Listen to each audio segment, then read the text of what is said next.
Times have changed. Technology has changed. Lots of things have changed. But the heart condition of humanity seems to stay the same. And it seems to be that for all of us, at any given moment, if we can, we will compromise. If we can, we will divide. If we can, we will settle for less. I don't know why this is true. I'll be honest, I have an entire 20 minutes worth of thoughts on why we do this. I'm not going to read them to you today.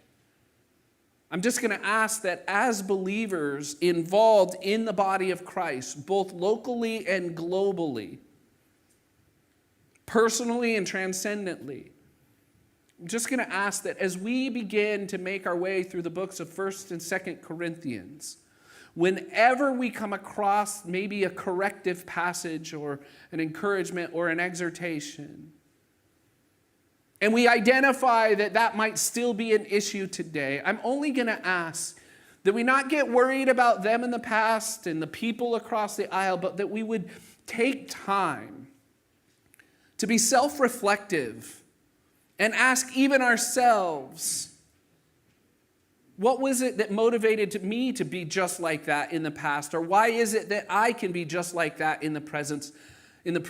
Let's allow the books of 1st and 2nd Corinthians, let's allow them to be an invitation to be reflective as it relates to our relationship with God and the world around us. And there, I believe, in the quietness of our homes, what did Dalton say? Around tables and food and prayer times, there I believe we will find the wisdom of God, helping us as a church to be better, to grow. Now, that being said, when I use the term us as a church, please understand, I think we're pretty good. I look out at the body of believers that God is gathering here, and my heart gets happy.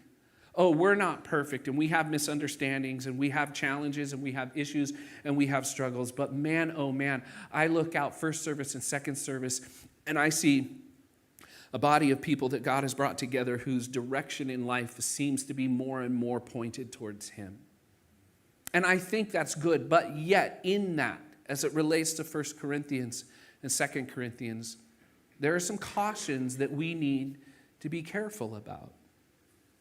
And I think, as it relates to 1 and 2 Corinthians, we may find some help as it relates to some of the issues we face that they faced as well. So the book of Corinthians, 1st and 2nd Corinthians. Really, more accurately, we have to start our discussion with the church at Corinth. And one of the things that we need to ask ourselves is, how did it get there? And in order to answer the question, how did the church at Corinth get there, we have to recognize some certain realities about Corinth itself.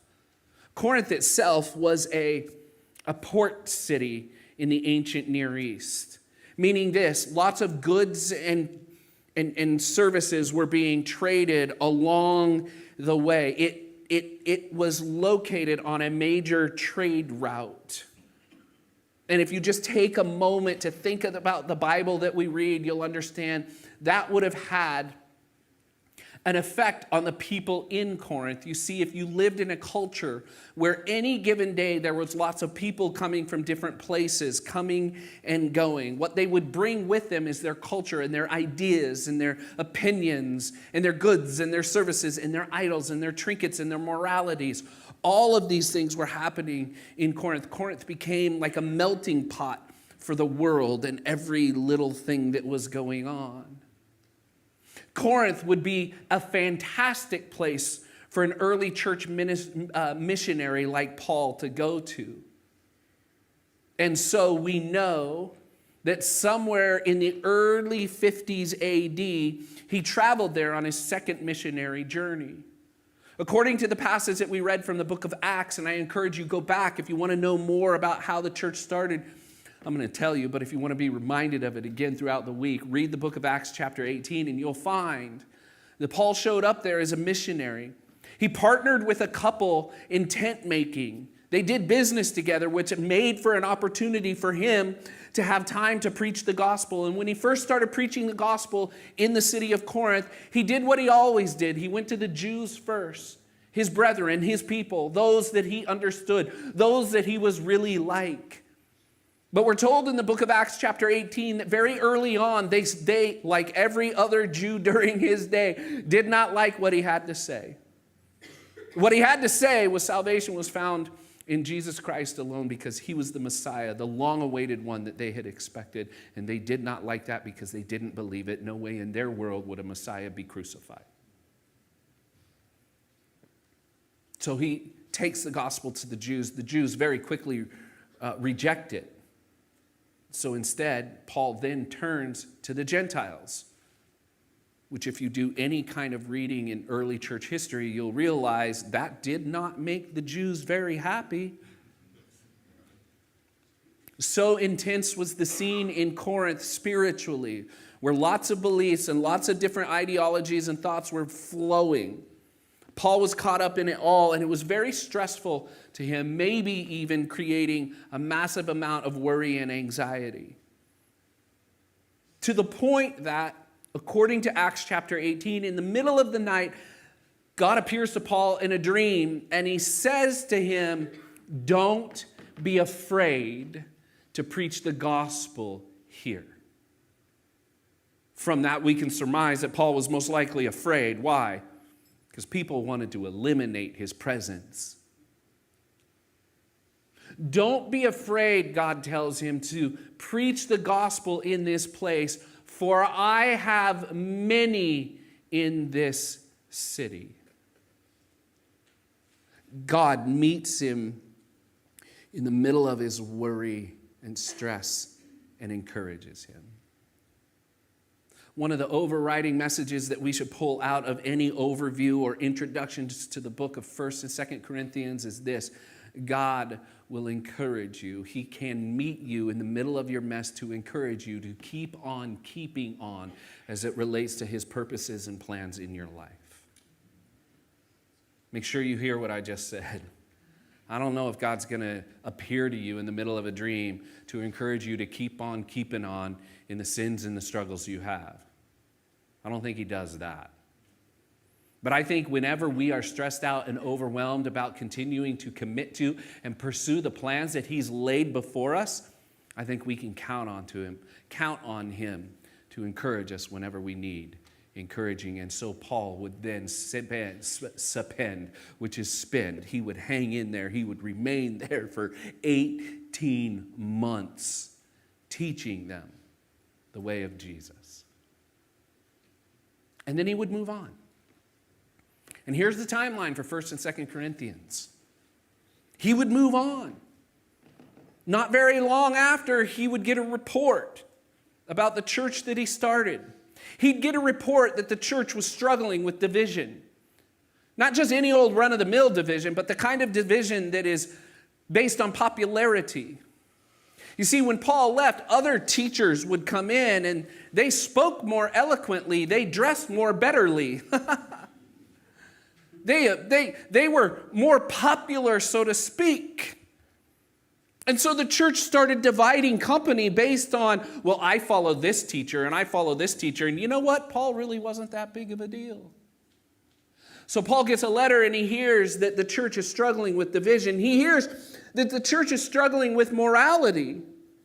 And whether we like it or not, and whether anybody else likes it or not, it does not matter to me. The God of heaven makes clear how he wants his people to be set apart for his glory. He makes that very clear.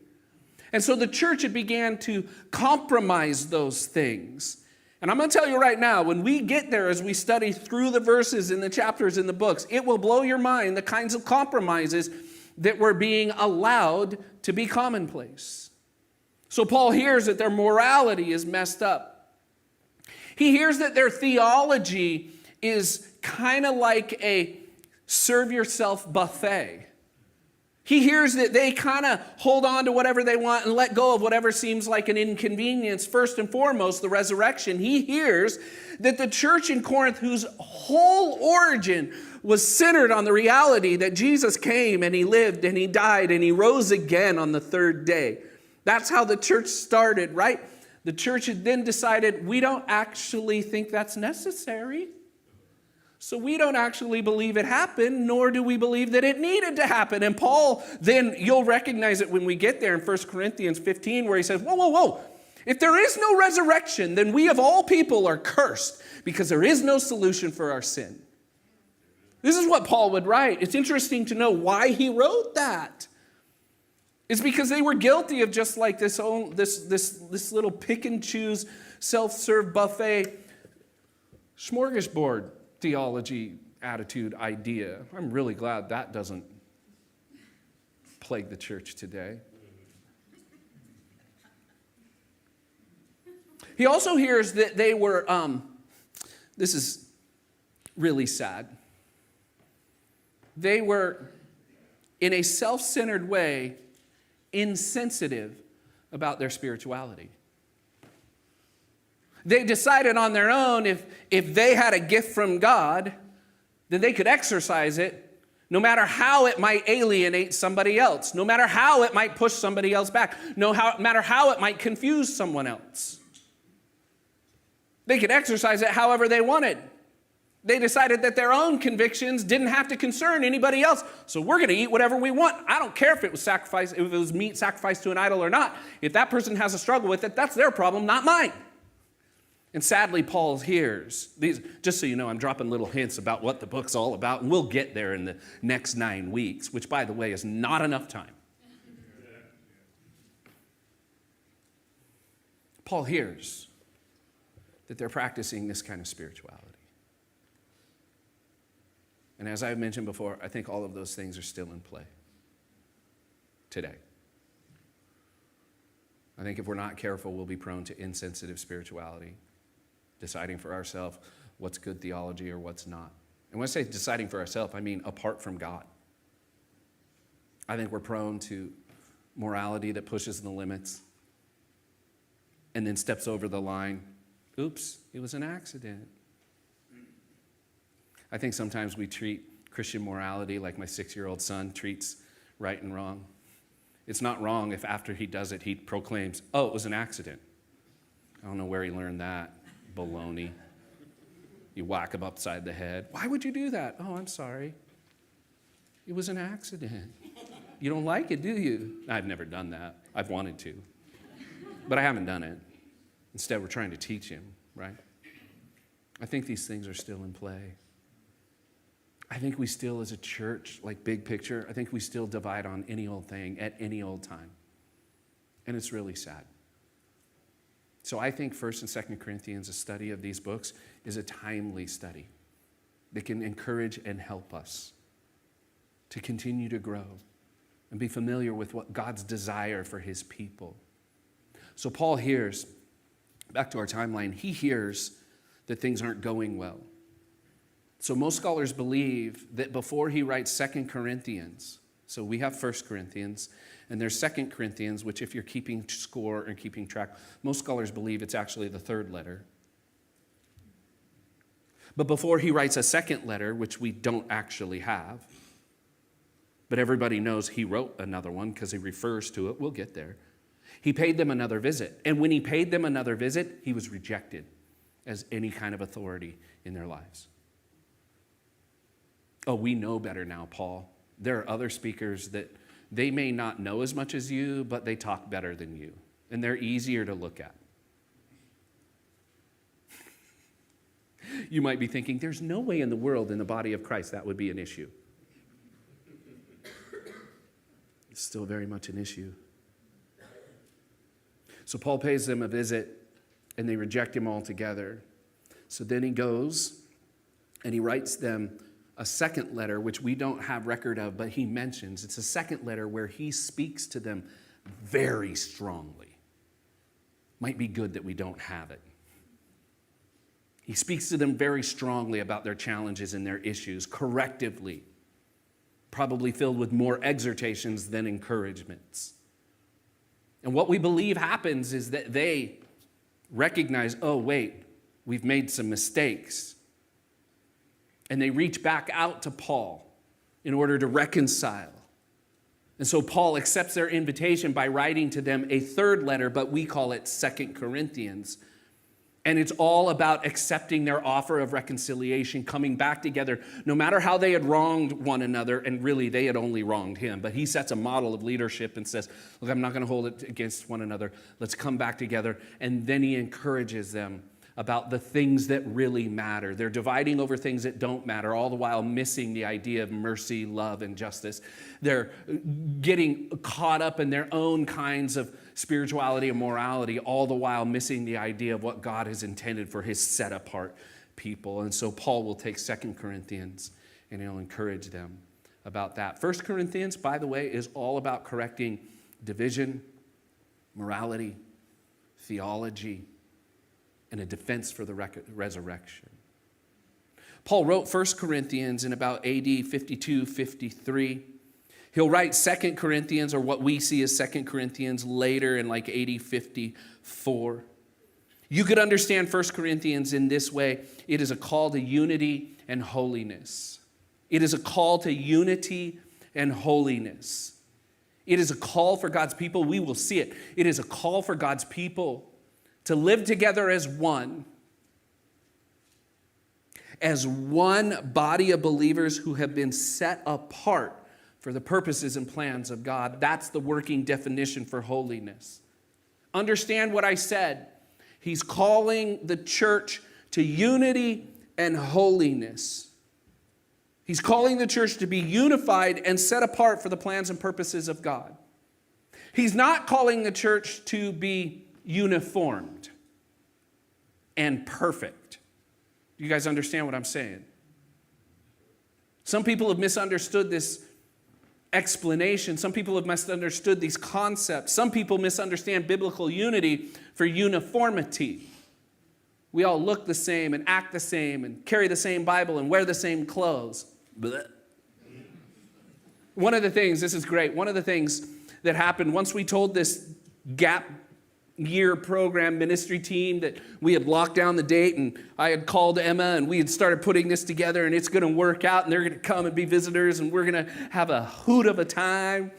You could see they had you could see the wheels turning and the assumptions that they were making. And I figured it out. And so I looked at them and I said, are you, listen, are you assuming that the church that I get to be a part of is a lot like me? And they said, well, yeah. To which I responded, there's nobody there like me. And there's nobody there like you, and nobody there like you, and nobody there like you, and nobody there like you. What we do not require here is uniformity. You don't have to be like me. Just be like God's making you. I don't have to be like you. Just let me be how God's making me. Don't send me emails. And I won't send you either. Like, we're going to celebrate the reality of our diversity, knowing that God can take all kinds of different people from all kinds of different backgrounds who look all kinds of different ways and act like all kinds of different ways and have all kinds of different interests. He can bring them all together as one in his Son and then use them for his glory as a set-apart group of people that can reach way more people together than they could on their own. If it was up to me to just reach people, here's the problem. I can't reach people like you. You can reach people like you. Does that make sense? That's the way this works. And when we think about that, when we look at that, we have to understand 1 Corinthians, as we make our way through it, it is going to be a call from God as the people of God to be unified, to come together. It doesn't mean we all have to look alike. To come together and pursue holiness, but we're not talking about the holiness of perfection, which some people have misunderstood.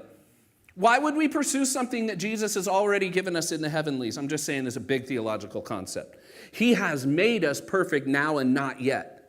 Now, we are experiencing that process through transformation and sanctification, but in the meantime, as we cooperate with that, our lives are going to be pointed in a direction. And the holiness that we speak of is that which we all understood as being this. We are a church that is supposed to be set apart for the plans and purposes of God. We do not exist so that we can have things our way. We do not exist so that we can all, membership, whoo, there it is. I'm going to not stop talking about it now. Our membership doesn't exist so that we can all vote as to how we're going to be. That's silly. Because if it were, then I would vote we all have to get work boots, jeans, and flannels, and that's the way it's going to work. You know what I mean? Work boots that never actually see a day of hard labor, let me clarify.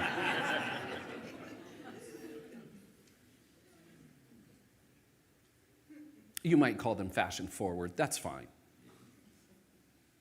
Others might call them ridiculous, also fine. Why? Because we've come together not based on what we wear or what we don't wear. We've come together based on the reality of Jesus Christ in our lives and the purposes and plans that he wants us to pursue. And we recognize, though we are all different, we can pursue that same thing. We recognize that we want to embrace the unity that he's come to create and the holiness. We want to make sure that we're a church set aside as a group, as individuals, that we are set aside for his purposes and his plans to take the gospel into all the earth. Amen? 2 Corinthians then, 1 Corinthians, a call to unity and holiness. 2 Corinthians is Paul's acceptance of reconciliation and an encouragement to godly living. I think those things are great. I think if you look at things clearly, you'll understand at every turn there are things trying to break down our relationships. I asked this gap year program, I said, hey, if you had to describe Jesus, how would you describe him? Not knowing what they were going to say. And one of the student leaders, she raised her hand, her name's Lucy, she raised her hand and she says, he seems to be, and I love that because I'm like, ooh, thoughtful. He seems to be a fixer of broken relationships. To which the entire class, we all just went,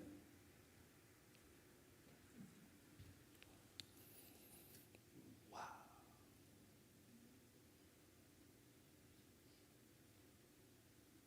God is a fixer of broken relationships. Something I think the Apostle Paul understood very personally. His relationship with the church initially was broken. His relationship with Christians was initially broken. He wanted to get rid of them because his relationship with God had been broken, misunderstood. And so God intervenes and begins to fix it all.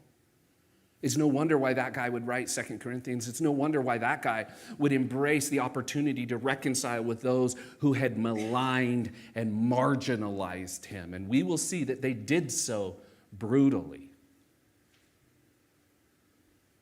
And yet he still writes the third letter to them. We call it 2 Corinthians. And he says, yeah, let's come back together because we're better together than we are apart.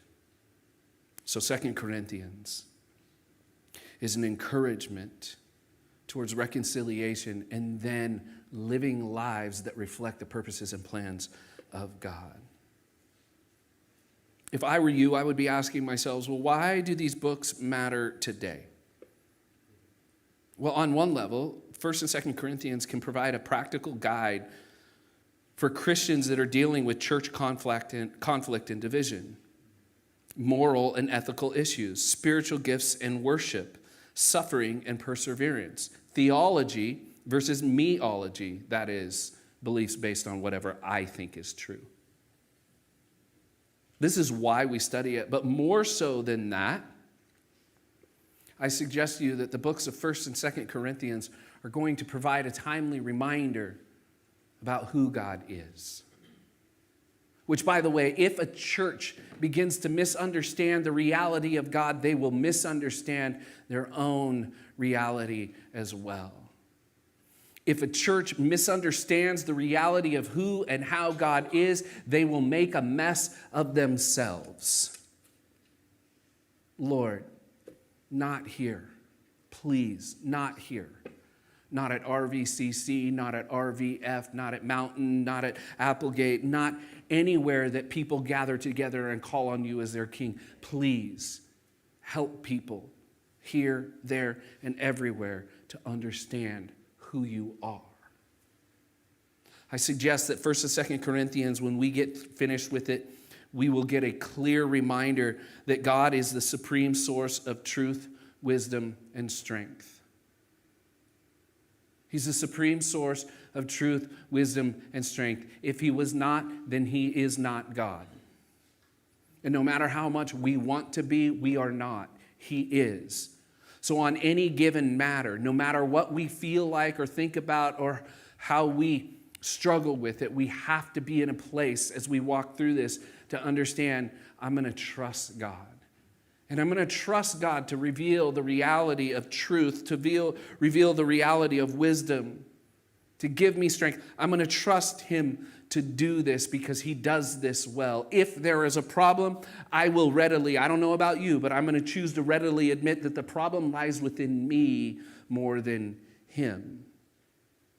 And I'm going to fight like, well, fighters. I'm going to fight to not make God pay for the problems that his people in the past have created. You see, sometimes people have a problem with God's truth and wisdom and strength because other people in the past have misrepresented it. And though they feel like they have a problem with God, it's not really God they have a problem with. It's the people of God who messed it all up. May we not be those people to the best of our ability. And when we do mess it up, may we count on the grace of God to make it right again. Amen? One of the things that we're going to see is that God is the supreme source of truth, wisdom, and strength. So much so, 1 Corinthians chapter 1 says this, for the foolishness of God is wiser than human wisdom, and the weakness, that would have been bad. The weakness of God is stronger than human strength. Is Paul saying that God is foolish and weak? No, he's not. What he is doing is helping the Corinthians to understand even the least that God has to offer is way better than the best that man can come up with.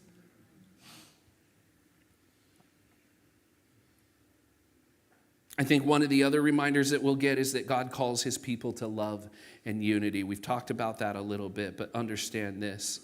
Smack dab in the center of these books is a chapter we call 1 Corinthians 13, which is all about love. The kind of love that brings people together, not pushes people apart.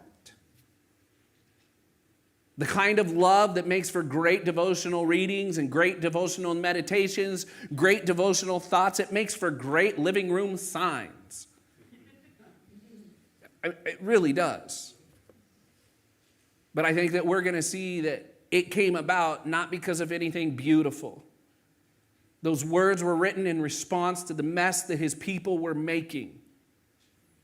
And in the middle of it all, could it be that God says through the Apostle Paul, the key to everything that I want for you is found in my love. Not a love that turns a blind eye to sin, but also not a love that takes the place of God and judges people to hell, but the kind of love that says, you know what? We're going to get this figured out because I believe that God can. The kind of love that recognizes, even in the midst of diversity, that God can bring unity and peace. I think we will find out once again that God is a revealer of love and unity, and he calls his people to that. I think we're also going to find out that through 1st and 2nd Corinthians, especially as we consider the Apostle Paul himself, we will find out that God's power is made perfect in weakness. There's a point when it probably felt like the mission that Paul was on in Corinth had failed because they picked more prominent people over him. They wanted to listen to more smarter people than him or more better looking people than him. They didn't want somebody who struggled with some sort of thorn in the flesh or some sort of weakness. They wanted more eloquent speakers. They wanted speakers that were better at telling them that everything that they were doing was fine. And through the books, we will see a testimony that God's power, the power to change people, the power to rearrange people, the power to reconcile people, the power to love people is perfected through weakness. Paul himself was struggling with this concept, no doubt, crying out to God, is there something else? And could we do this a different way? And why do I have to deal with it like this? To which God responded to him in 2 Corinthians chapter 9, my grace is sufficient for you, for my power is made perfect in weakness. By the way, there's still a church in Corinth to this day. There's still a thriving church in that area to this day. The letters that he wrote, this quote-unquote weak man who wasn't good-looking enough, eloquent enough, dressed right enough, this guy that the church at one point even rejected, wrote some letters that we're still looking at 2,000 years ago, and God is still applying to our lives. His grace is sufficient because his power is made perfect, not in our perfect strength, but through our imperfect weakness.